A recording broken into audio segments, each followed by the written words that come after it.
What's great about the plant ball is the climate footprint is actually only 4% of the climate footprint of the meatball when you look at the ingredients that go into it.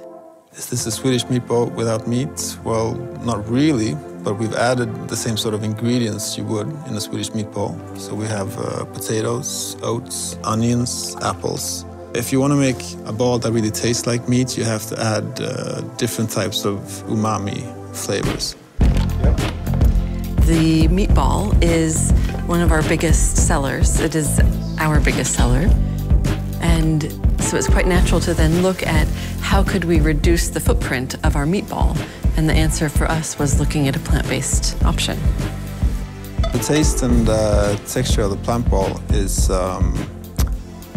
really similar to a meatball. It actually tastes more than a meatball, in a good way. So to get this texture, you'd have to have help because you can't do it yourself. So you need actual food scientists who can help you with extracting protein.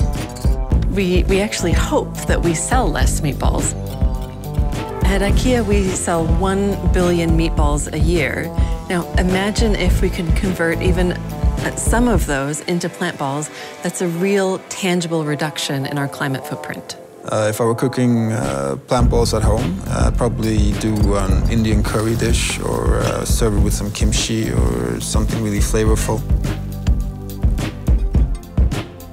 In our restaurants, the plant ball will be served with the mashed potatoes, the cream sauce, the lingonberry jam, and the peas, just like our classic meatball plate.